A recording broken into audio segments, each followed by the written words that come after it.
It's time for the Left of Lansing Friday Short with Pat Johnston. Time now for a Left of Lansing Friday Short for this May 17th of 2024. As I mentioned on this week's show, and listen to it if you haven't yet, especially my interview with Mark Ludwig of the Michigan Democratic Party Rural Caucus, what's happening in Delta County is a pattern of trying to steal elections that right-wing Republicans have tried throughout the state and the rest of America. In Delta County, located in the UP where Escanaba is, a grassroots organization against the county's MAGA leadership on the county board formed to alert their citizens of the right-wing swing in their government. And thanks to that high level of organizing and local participation amongst its citizens, recall petitions against 3 of the commissioners who comprised of the MAGA majority were granted. And then all 3 lost their recall races in stunning fashion, each losing by at least 40 points. It was such a thorough defeat that even the county chair, David Moyle, admitted his right-wing extremist MAGA supporters got outworked by the progressive and independent voting blocs in his district. So everything appeared to be open and shut, and the one Democratic winner and the 2 independent winners would easily take their oaths of office with no problem. But as we've seen before in the state, no matter how badly they lose, right-wing Republicans refuse to accept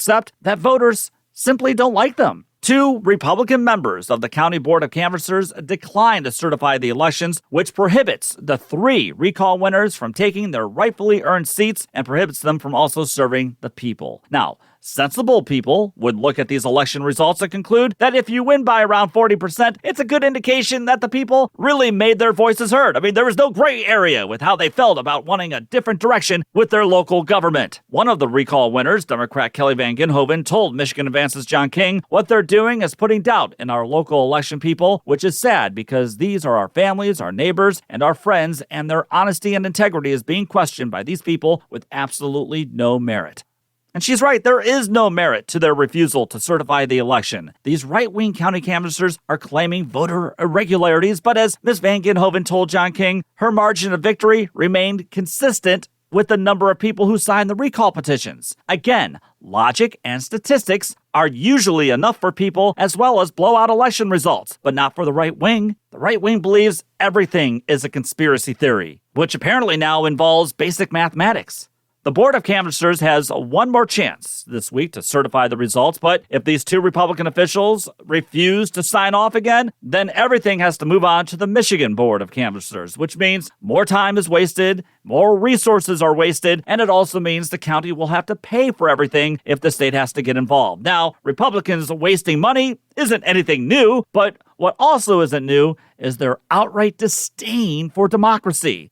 Like I said on the show, Delta County Republicans didn't think the commission's firing of the county administrator was going to receive the backlash that it did. You see, they're always on the right side. God believes they should always run our government and our lives. Fox News and their Facebook friends tell them that they are in the majority. They just refuse to believe that their ideas and their policies are not popular with the people. Now, we saw this disdain for democracy before. We saw this back in 2020 when Dear Leader Trump pressured Republican members of the Wayne County Board of Canvassers to refuse to sign off on the election. He lost to President Biden by around 150,000 votes in Michigan, which wasn't a blowout, but still a significant number. Yet, he and his people tried to steal the election and thwart the will of Michigan voters. And many Michigan Republicans went along with the big lie, and now some of them are facing future prison sentences for their roles in trying to steal the election. Sure, a sane person would ask, how did voter fraud account for President Biden's victory, but it didn't account for all the Republicans who also won in 2020?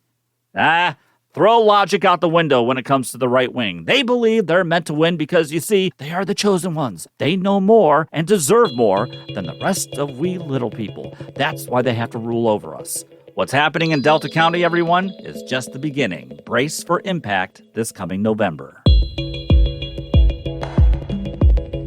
leftoflansing@gmail.com is my email. Follow me on Twitter, Facebook, the Gram, and now on YouTube. Subscribe and give the podcast a good review wherever you listen. And don't forget about leftoflansing.com.